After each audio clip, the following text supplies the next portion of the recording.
இன்னைக்கு டைரக்டர் சங்கர் டைரக்ஷன்ல ராம் சரண் ஹீரோவை நடிச்சு ரிலீஸ் ஆயிருக்க கேம் சேஞ்சர் படம் எப்படி இருக்குன்னு பார்க்கலாம். ஃபர்ஸ்ட் கேம் சேஞ்சர் படத்துடைய கதை என்னன்னு பார்த்தரலாம். ஹீரோ ராம் சரண் காலேஜில் படிச்சுட்டு இருக்கப்ப எந்த பிரச்சனை நடந்தாலும் தட்டி கேட்கறாரு, எல்லாரையும் போட்டு அடிக்கிறாரு. இந்த டைம்ல ஹீரோயினை பார்த்து திடீர்னு அவருக்கு லவ் வருது. ஹீரோயினும் ஹீரோவை லவ் பண்றாங்க. ஆனா ஹீரோ எந்த பிரச்சனையை பார்த்தாலும் அநியாயத்தை தட்டி கேட்கறேன் அப்படின்னு சண்டையை இழுத்துட்டு வராரு. அது ஹீரோயினுக்கு பிடிக்கல. அதனால ஹீரோயின் ஹீரோ கிட்ட ஒரு விஷயத்த சொல்றாங்க, நீ ஒரு பிரச்சனையை பார்த்தா அதை சண்டை போட்டு தான் முடிக்கணும் அப்படின்னு இல்லை, சண்டையே இல்லாம அந்த பிரச்சனையை முடிக்கணும் அப்படின்னு சொல்றாங்க. அதுக்காக நீ படிச்சு IAS கலெக்டர் ஆகணும் அப்படின்னு சொல்றாங்க. நீ கலெக்டர் ஆனாதான் எங்க வீட்டில் பேசி நம்ம 2 பேரும் கல்யாணம் பண்ணிக்க முடியும் அப்படின்னு சொல்றாங்க. இதுக்கு ஹீரோவும் ஓகே சொல்லி தீவிரமா படிச்சு எக்ஸாம்லாம் எழுதி கலெக்டர் ஆகலான்னு பார்த்தா மார்க் கம்மியானதுனால IPS போலீஸ் ஆஃபீஸரா ஆகுறாரு. ஆனா ஹீரோயினுக்கு போலீஸ் ஆனது ஹீரோயினுக்கு பிடிக்காம ஹீரோ விட்டு போயிடுறாங்க. அதுக்கப்புறம் ஹீரோ மறுபடியும் படிச்சு இந்த தடவை IAS கலெக்டர் ஆயிடுறாரு. கலெக்டர் ஆனதுக்கப்புறம் ஒரு தப்பான அரசியல்வாதியா இருக்கிற நம்ம SJ சூர்யாவுக்கும் நேர்மையான IAS கலெக்டரா இருக்கிற நம்ம ஹீரோவுக்கும் நடுவில் மோதல் ஆரம்பிக்குது. அதே நேரத்தில் முதலமைச்சர் கலந்துக்கிட்ட ஒரு மாநாட்டில் டாக்டர் அஞ்சலியை பார்த்து முதலமைச்சர் மயக்கம் போட்டு விழுறாரு. அஞ்சலி யாரு, அஞ்சலியோட பிளாஷ்பேக் என்ன, எதுக்காக நாட்டுடைய முதலமைச்சர் அஞ்சலியை பார்த்து மயக்கம் போட்டு விழுந்தாரு,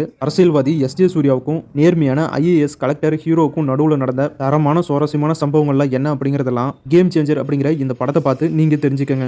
கேம் சேஞ்சர் படத்துடைய கதையை பொறுத்த வரைக்கும் நமக்கு பழக்கப்பட்ட அதே பழைய கதை தான். நேர்மையான அரசாங்க அதிகாரிக்கும் தப்பான வழியில் செயல்படுற அரசியல்வாதிக்கும் நடுவில் நடக்கிற கதை தான். இந்த மாதிரி கதைகளை நம்ம தமிழ் சினிமாவிலையும் தெலுங்கு சினிமாவிலையும் நிறைய படங்களை பார்த்துருப்போம். என்னதான் பழக்கப்பட்ட கதையா இருந்தாலும் டைரக்டர் சங்கருடைய கைவண்ணம் இந்த படத்துல இருக்கு. டைரக்டர் சங்கர் பிரம்மாண்டம், அதுக்கேற்ற மாதிரி படம் ரொம்பவே பிரம்மாண்டமாவே எடுத்திருக்காங்க. கேம் சேஞ்சர் படத்துடைய கதையை டைரக்டர் கார்த்திக் சுப்ராஜ் தான் எழுதியிருக்காரு. அந்த கதையை தான் டைரக்டர் சங்கர் படமா எடுத்திருக்காரு.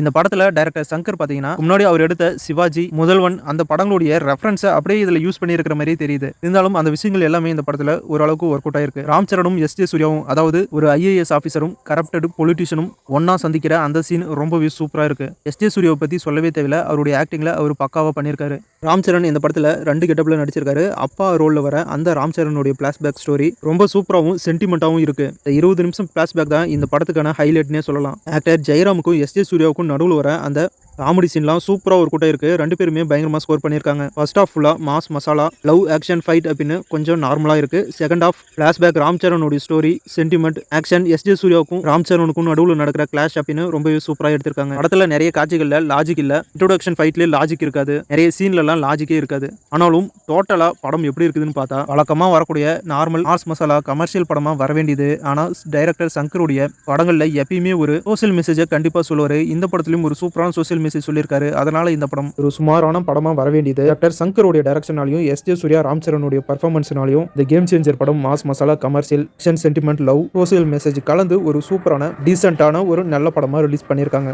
இந்த படத்துல ஓட்டுக்கு காசு வாங்குங்க, ஆனா நம்மளுடைய வறுமைக்கு இல்லாததுனால காசு வாங்குறோம், அது சரிதான். ஓட்டுக்கு காசு வாங்கினதுக்கு அப்புறம் நேர்மையான ஆளுக்கு ஓட்டு போடுங்க அப்படிங்கிற ஒரு சூப்பரான கருத்தை படத்துல சொல்லியிருக்காங்க.